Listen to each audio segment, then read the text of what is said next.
DMI Cambodia Sunday service. We would also like to welcome our ethnic friends, especially the DMI Vietnam, who's joining us in our service for today. Good morning to you. So, I'm just going to ask you a question. I love to ask questions because I'm a teacher. When you come here, do you feel like going to church? You feel tired? You say that you felt like the world is on your shoulders. You know, the problems are too much, like it's overwhelming. I want to encourage you with the words from God in 2 Corinthians 12:9.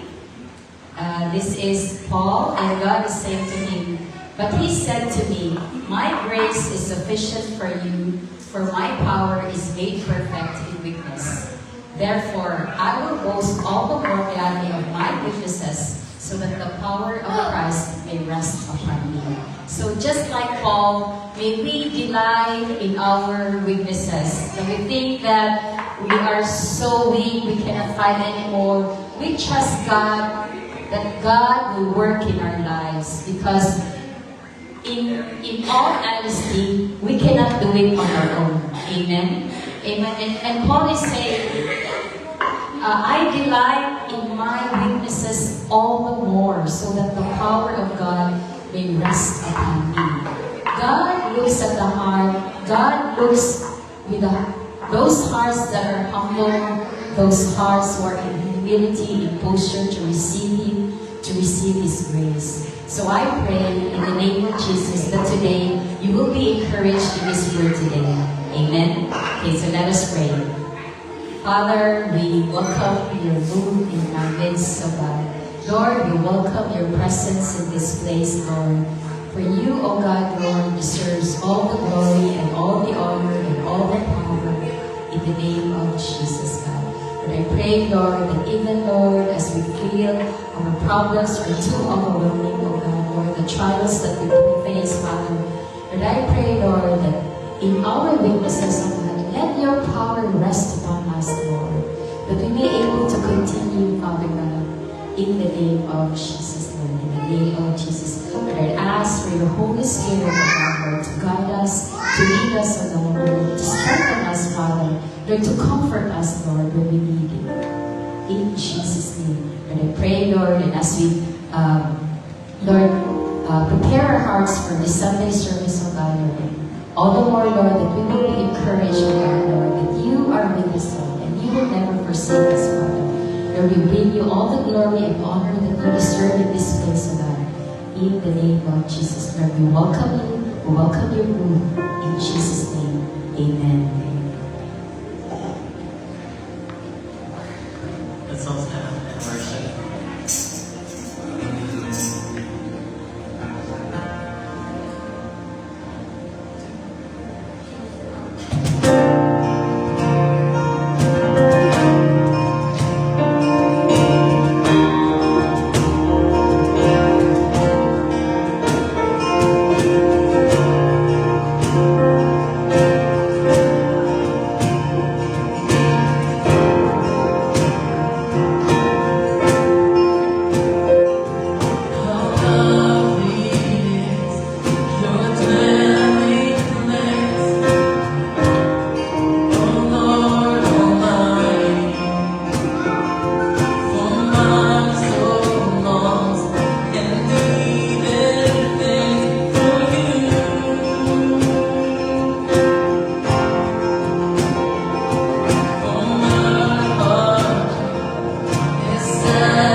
your spirit.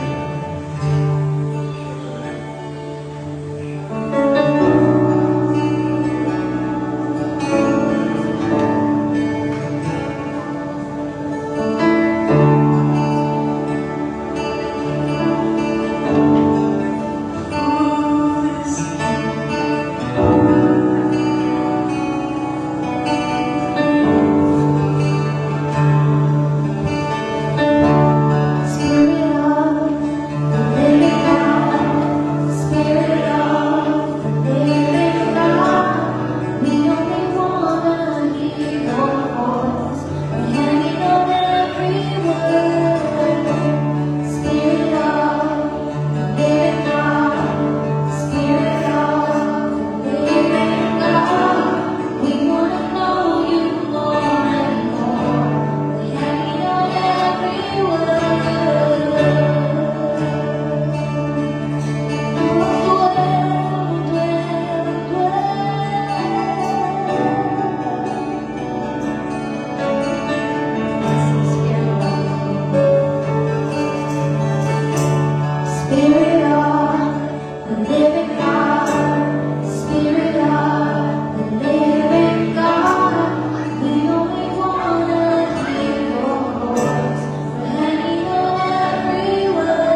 Let hearts beat inside you breathe.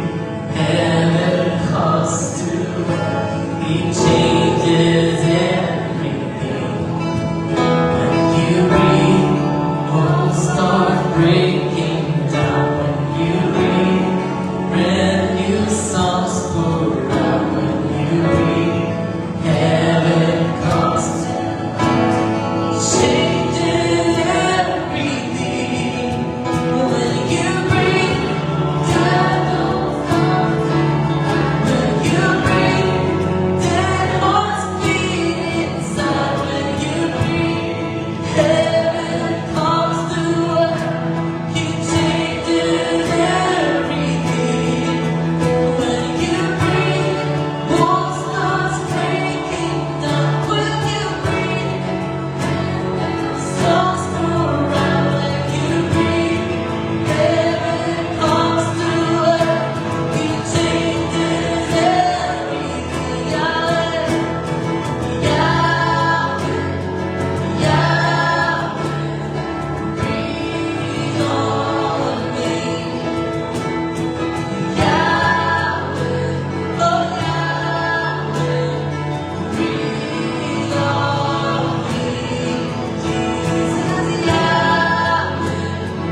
Can we give God the best clap offering one more time?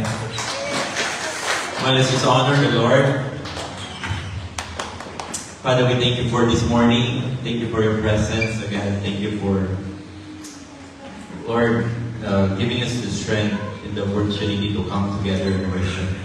Lord, we honor you. We glorify you, God, in Jesus' name. Amen.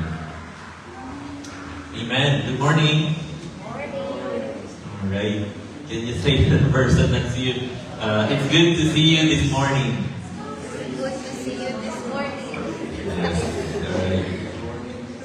Okay. To the kids, please go to your place. Oh, okay. Amen. All right. So today we'll be talking about Pentecost. Okay, so this is last Sunday's message, but we had a guest last Sunday, so we had a guest. So today we'll have this. We'll talk about the Holy Spirit, and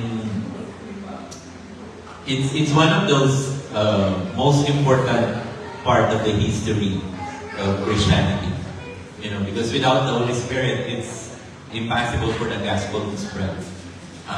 The disciples, they were scared. You know, after Jesus was crucified, he was buried. Yet, yes, he rose again. But they were like scared individuals, scared group of people. You know, because of what happened. And it was the Holy Spirit who empowers them. That's why the gospel spread even to our times. So Pentecost is one of the most significant moments in Christian history. And it was celebrated 50 days after Jesus resurrected. So if you look at the scriptures and you understand the meaning, the timeline, everything, in the Old Testament there is what we call the Passover. So the people of Israel, they celebrated feasts. And the Passover coincides with the day an angel of death, you know, in Egypt is judging the firstborn. And they were saved by sprinkling blood. So it speaks about Christ. And after that Passover, you know, 50 days after the Passover, God delivered Israel out of Egypt. That was the day God gave them the law. You know, the scriptures, the Ten Commandments and all that. When Jesus came, He died, He was buried, He resurrected on the day of Pentecost. On the day of Passover. And 50 days after that, you know, in the Old Testament, God gave the law. In the New Testament, God gave the Holy Spirit. Amen. So if you understand that analogy or how God redeemed things from the old to the new, it's powerful. So the day of Pentecost is originally a major ancient Jewish festival. But on that day, the Holy Spirit came. And it marked the birth and the release of the church. The disciples, the believers, they were sent out from that day forward. So let's read the scriptures in Acts chapter 2. It says here, okay, when the day of Pentecost had fully come, can we read together? Okay, let's go 1, 2, 3. When the day of Pentecost had fully come, they were all in one accord in one place. And suddenly there came a sound from heaven, as of a rushing mighty wind. There filled the house of presbytery, and there appeared them divided tongues as a fire, and dwelt sat upon each. And they were all filled with the Holy Spirit, and began to speak of the promise of the Spirit. Amen. So this is a powerful moment. It's not just a message we talk about when we have crossover. You know, they say this just happened on that time for the disciples. But you know, a lot of things happen here, and we'll go through this one by one. Let me just read it again. When the day of Pentecost had fully come, they were all with one accord in one place. In other translation, they were all together. They were praying because Jesus instructed them, do not leave Jerusalem not until you are clothed with power. So they were having a prayer meeting. They were scared. They were hiding. They were in an upper room. I think it's a second floor because that's already a tall building at that time. So they were praying. They were waiting because Jesus instructed them, do not leave the city not until you are clothed with power. Verse 2, it says that suddenly there came a sound from heaven of a rushing mighty wind, and it filled the whole house where they were sitting, where they were gathering. Then there appeared to them divided tongues as of fire, and one sat upon each of them. And they were all filled with the Spirit, and began to speak with other tongues as the Spirit gave them utterance. So what happened here? They were praying.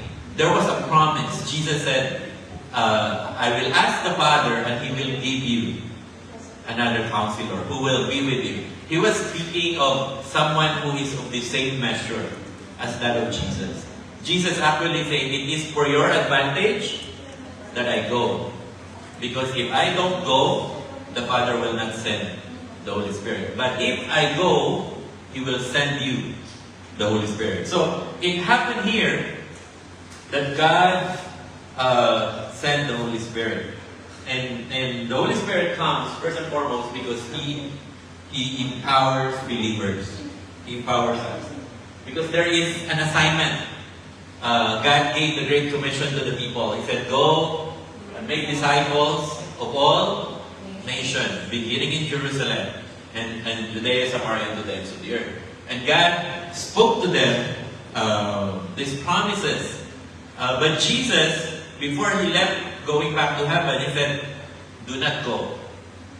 Wait. Amen? So, because you need the power from the Holy Spirit. You need the Holy Spirit. Not just to encourage us when we are sad, but because we have an assignment. And it's all connected to the Great Commission. Amen? It's all connected to the Great Commission. So, the disciples, they spent days praying, they were waiting. So Jesus instructed them, wait. And then suddenly, while they were praying, while they were waiting, you know, it's good when we pray. It's good when we wait. Amen? Because when we pray, we wait, we put our trust in God. And that's where He answered. So, in verse 4, in Acts chapter 1, that's here. Ibang clearer. Being assembled together with them, okay, Jesus assembled the disciples before He went back to heaven. And He said, wait for the promise of the Father, which you have heard from me, Jesus said. For truly, John baptized with water, but you shall be baptized with the Holy Spirit not many days from now. So this was 50 days before, 40 days. For 40 days, Jesus spent with the disciples before He went back to heaven. 10 more days after He went back to heaven, the Holy Spirit was given. So the power of the Holy Spirit is not primarily about personal excitement or personal encouragement or personal consumption. Are you there? It's not just so, I have the Holy Spirit, I will speak in tongues for the whole day, I will worship in the Spirit for the whole day. That's good, but it's not just for that. Are you there? It's for this purpose. And you shall be baptized with the Holy Spirit not many days from now. For what purpose? Because verse 8 says, and you shall receive power when the Holy Spirit has come upon you. For what purpose? And you shall be my witnesses. Beginning in Jerusalem, in Judea, Samaria, and to the ends of the earth. Amen. The power is to be a witness. The presence of the Holy Spirit is when we proclaim the Word of God. Amen. When we testify, when we invite our friends, when we pray for the sick, when we encourage those who are struggling. The power of the Holy Spirit is not only for our consumption. We need the power of the Holy Spirit because God gave us an assignment. Let's read this again. Can we read together? 1, 2, 3. The power of the Spirit is not primarily about personal excitement. It is about enabling God's people to accomplish God's purposes. Amen. It is about enabling us to accomplish our purpose. What's your purpose? We always think, Lord, what's my purpose? Why am I here? You know, you read the Bible from Genesis until Revelation. It all points about God, about Jesus. And what is Jesus all about? For God so loved the world that He gave. And what is Jesus all about? He said, go to the nations. Because that's the love of God. And He did not send us that provision on our own strength, but He said, I will send the Holy Spirit to you so that you shall be my witnesses. You know, if you want to experience the power of the Holy Spirit, begin to share. Begin to testify. Amen? Begin to pray for people. Begin to be an encouragement. When you are sad and discouraged, give. Encourage. Share. Amen? That's when you will realize, oh, I am being encouraged. Because the Holy Spirit power is about that. So, if you read the Bible from Genesis to Revelation, read about Moses. What separates Moses from the rest of the people? He had encounters with God. He relied on the Holy Spirit. For what? Because he has a mission. God calls him to deliver Israel out of Egypt. Amen? And his story is amazing. Read about David, read about Gideon, Samson. Read about every individual in the Bible. What sets them apart? They have a mission. They have a call from God. And the Holy Spirit empowers them. Amen? That's why they accomplished that purpose. They were ordinary people. The truth is, they were flawed individuals. Just like all of us. Amen? They make mistakes. They run away from God like Jonah. Are you there? They denied Jesus like Peter. But what sets them apart? They were filled with the Holy Spirit. So that's what Pentecost is all about. That's what the Holy Spirit is all about. And you know what? There are two powerful display of the Holy Spirit's power in the Bible. Anyone? I learned this in my master's and I was blessed. Just that one subject, I was blessed. And you know, there are two powerful display of the Holy Spirit's power in the Bible. There are many instances that the Holy Spirit, you know, empowered individuals. But in two instances, it's so powerful. First, when Jesus was baptized. It says, the Bible says, the heavens were open, the Holy Spirit came down and filled Jesus, came upon Jesus. And take note, there were many witnesses. Are you there? It was recorded. Many people saw it, saw the dove descended on him when he was baptized, and the heavens were open. The Bible says the voice of the Father was heard, "This is my beloved Son, in whom I am well pleased." And the second instance says that the Holy Spirit came in a powerful way. It's on the day of Pentecost. People heard. The Holy Spirit came. There was a sound like a rushing mighty wind. And they saw like tongues of fire. Are you there? And it descended on the believers. So it's both visible, it's both powerful, and it's both witnessed by many. Amen?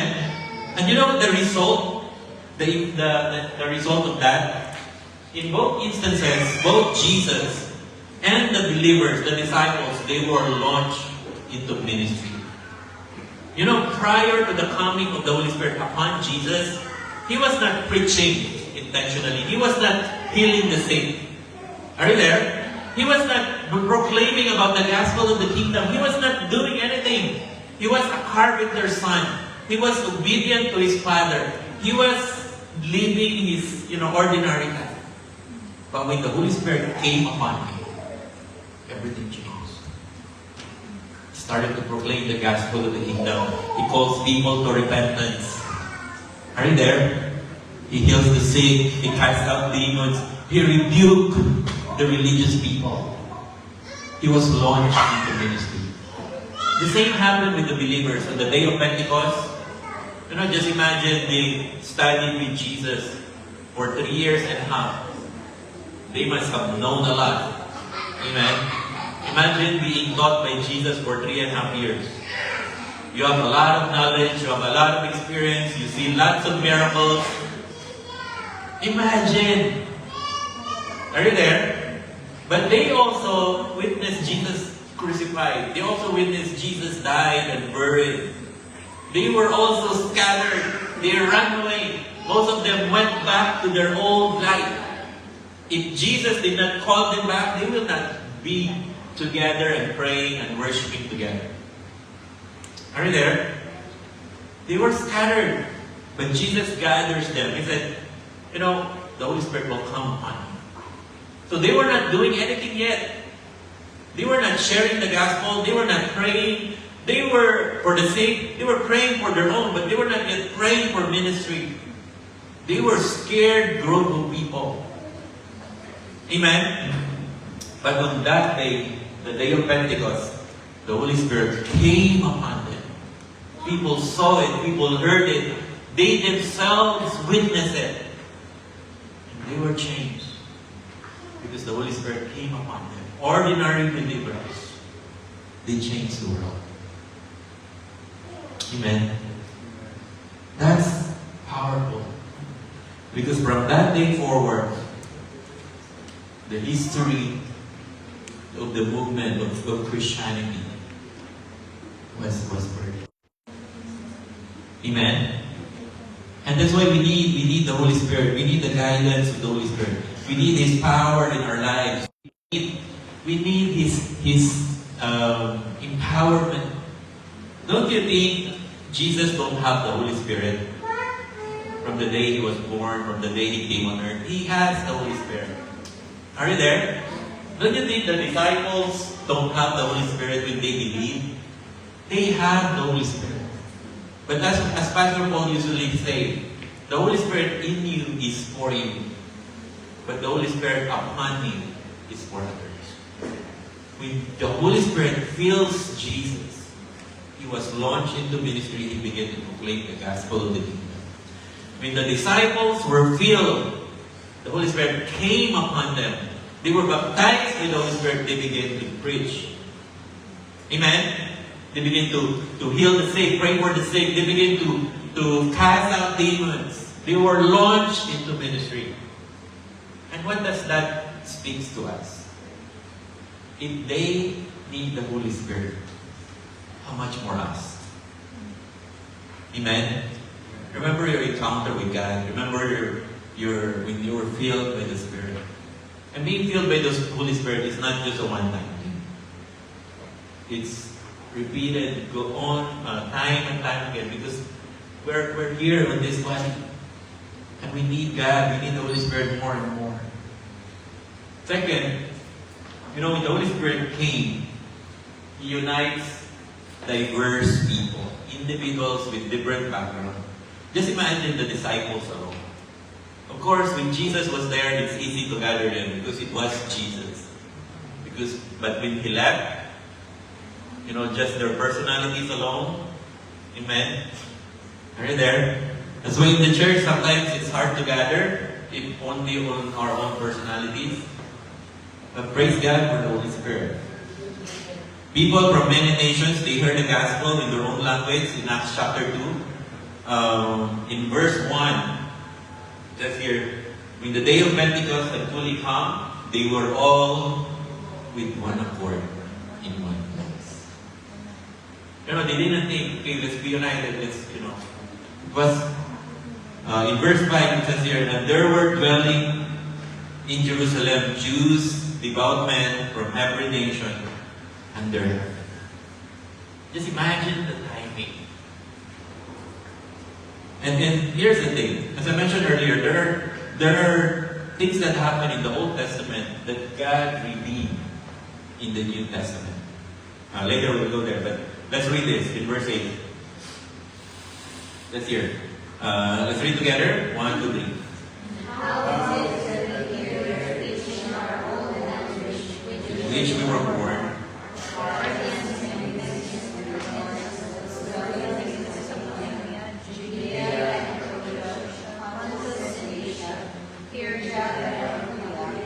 Egypt and the parts of Libya, Chinese prisoners from Rome, both Jews and Gentiles, We hear them speaking in our own tongues the wonderful works of God. You know, when the disciples, they were speaking in tongues, they were praying. What they were saying is, they were speaking in their own language. What are they talking about? The wonderful works of God. Amen. And that's what the Holy Spirit is all about, that we proclaim the wonderful works of God. Imagine when the Holy Spirit came for the first time. I mean, for all believers, because it was prophesied in Joel, and here it's being fulfilled. People from many nations, they heard the gospel in their own language. This is what the Holy Spirit is all about. Amen. That people will hear the gospel in their own language.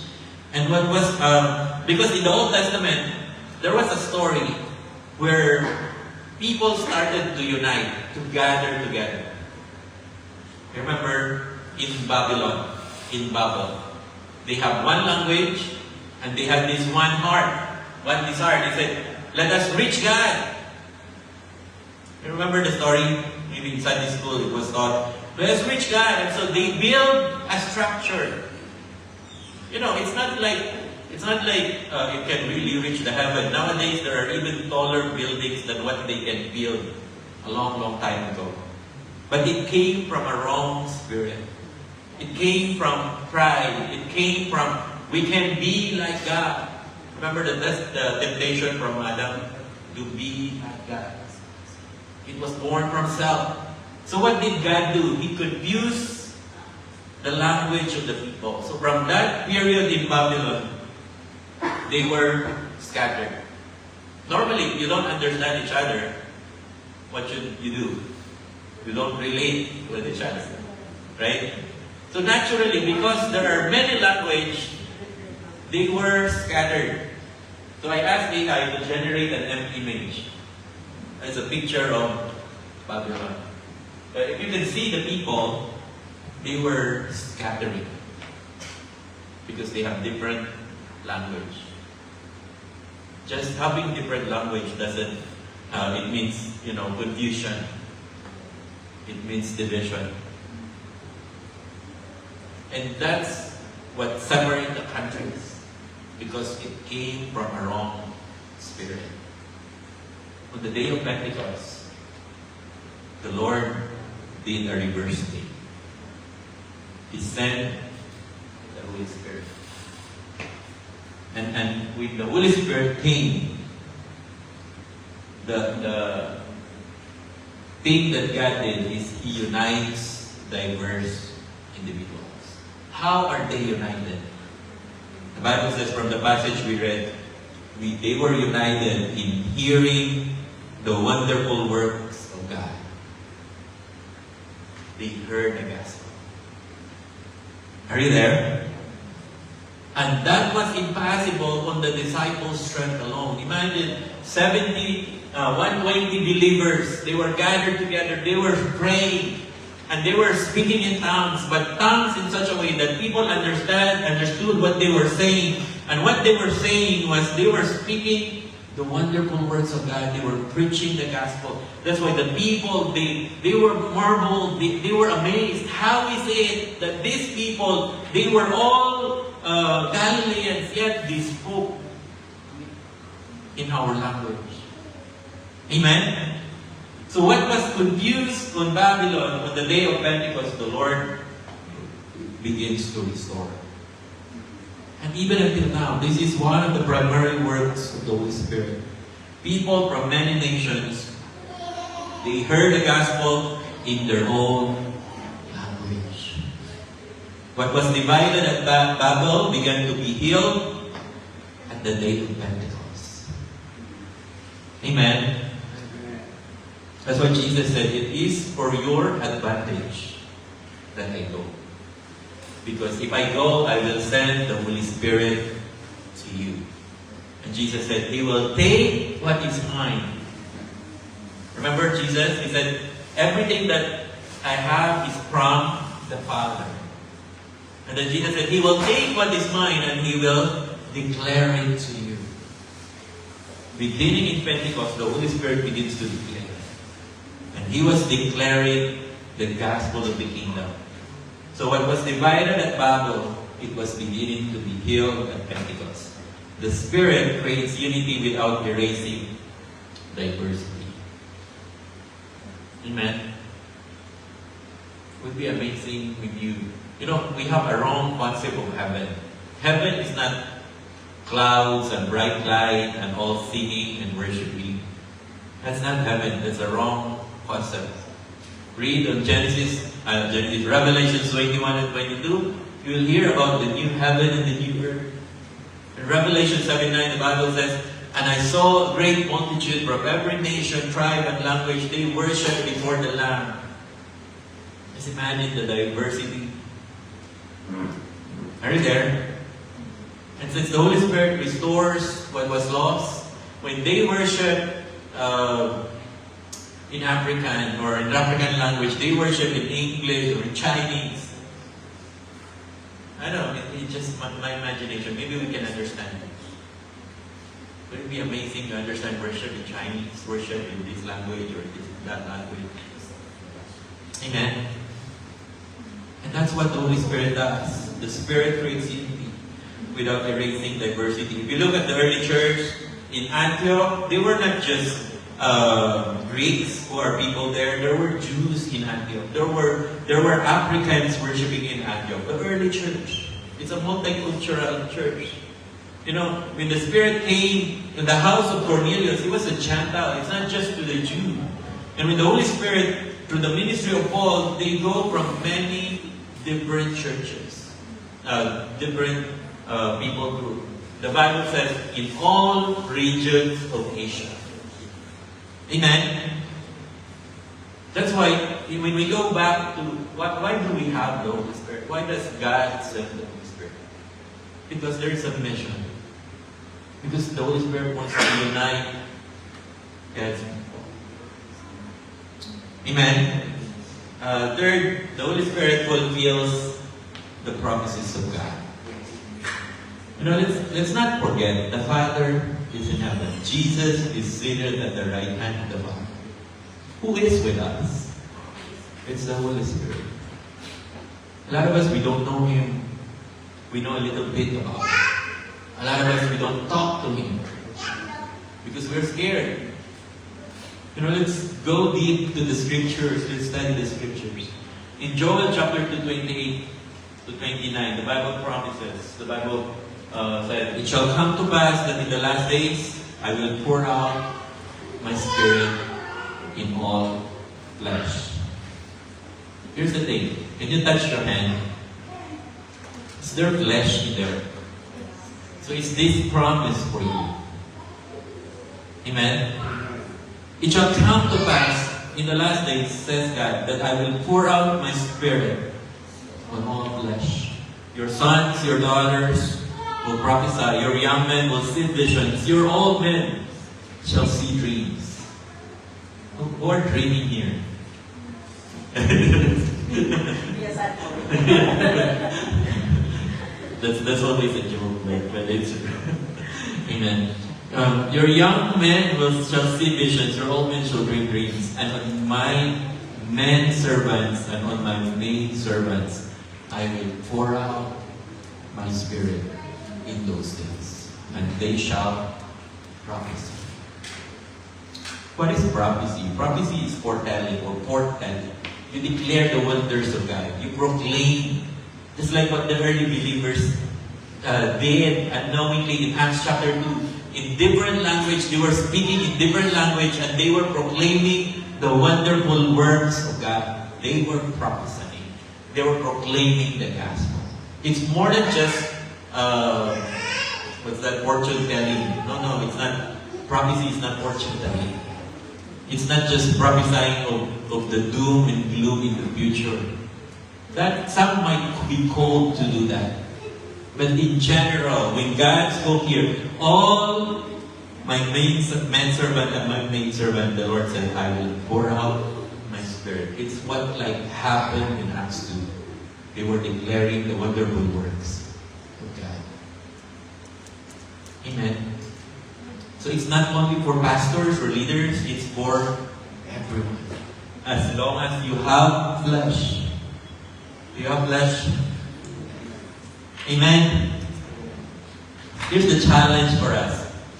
Begin to share the Word of God to your friends, to your colleagues, to your family. And ask the Holy Spirit. Ask Him for His promise. He said, I will pour out my Spirit and you shall be my witnesses. Amen. Ask for the power of the Holy Spirit. Because it is for you. It is for us. It is the reason why the church exists. Because there is a mission. There is a call. Amen. Jesus wouldn't have to die on the cross without the mission. Amen. And He wouldn't send the Holy Spirit without the mission. Because it is for this purpose. For God so loved us, the world, that He gave, that He's doing this, that He sends the Holy Spirit. Amen. Acts 2:33, it says here, being therefore exalted at the right hand of God. Talking about Jesus. This is Peter. He was preaching for the first time. And he was quoting scriptures and he was telling all those people who are present in Acts chapter 2. He said, being therefore exalted at the right hand of God, Jesus, he said, and having received from the Father the promise of the Holy Spirit, He has poured out this, that you yourself are seeing and hearing. Amen. And we need more. We need more of the Holy Spirit. We need to see more of the works of the Holy Spirit. We need to hear more. Amen. Because what is the ministry of the Holy Spirit? The Holy Spirit says, Jesus said, He will take what is mine and He will declare it to you.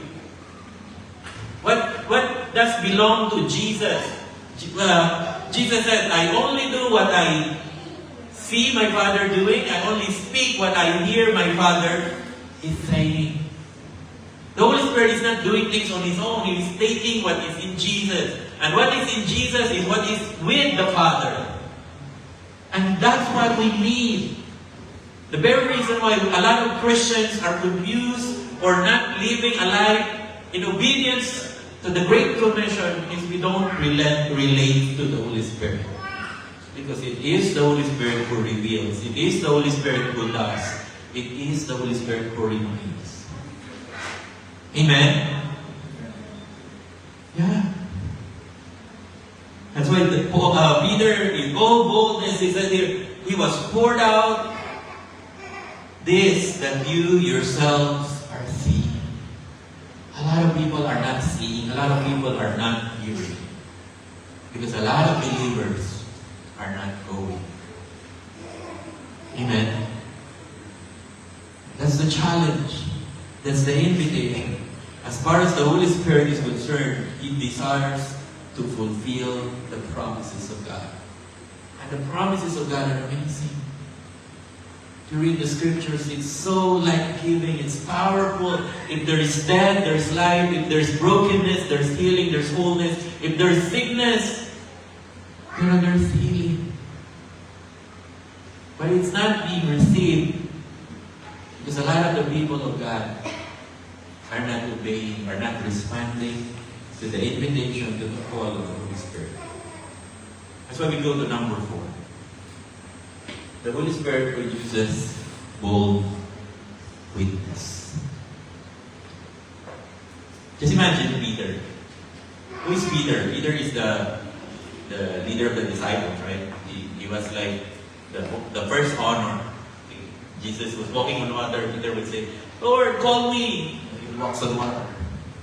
Amen?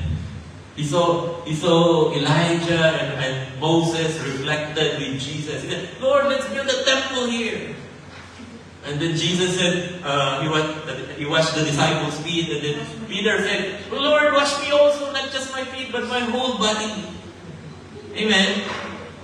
When Jesus was crucified, people talked to him, you are a disciple. He said, I do not know him. Another one approached, oh, that's you. You're the one always with you. I've never seen him. Are you there? And a lot of us, in many ways, we're like him. You know, before Pentecost, even if he was taught and discipled and equipped by Jesus, we can be taught in the church. We can be discipled. We can be equipped. Are you there? Just like Peter. But still, he denied Jesus. Because we are human beings. We go through trials and temptations and difficulties. Amen? If Peter fall, how much more we? I don't want to belittle what Peter got through. Because he was equipped and empowered by Jesus for 3.5 years. If this happens to him, it could happen to me. Amen? It could happen to us. It's only by the grace of God that we are here. It's only by the grace of God that we can follow Him. It's only by His grace. It's never by our own strength. Because when we say we are strong, we are in danger. And Paul said, when I am weak, I'm strong in Jesus. So anyway, Peter, he denied Jesus 3 times. He was equipped by Jesus. He followed Jesus. It's not like different from Judas. They are on the same category. Truth is, Peter is worse. Because he denied Jesus 3 times. Are you there? But you know, after Pentecost, he boldly preached the gospel. Not just to one, 3,000 got saved. It's not because of Peter, but because the Holy Spirit empowers him. Amen? So do not say, I cannot do it. Do not say, I am weak, I am shy, I do not have the words. Moses said, I cannot speak. What did God did? He sent Aaron. And then when it's time to meet with the Pharaoh, it was not Aaron who was speaking, it was Moses. Are you there? What's the difference? It's the Holy Spirit. When Peter said, he denied Jesus, but in the moment where he needed to speak, he spoke the Word of God. Read the whole Acts chapter 2. It was a preaching of Peter. Amen? And 3,000 people got saved. What is the difference? The difference was the empowerment of the Holy Spirit. Ordinary person, somebody who denied Jesus, somebody who said, I will go back fishing, somebody who has no credibility to speak. But because of the Holy Spirit, 3,000 people got saved.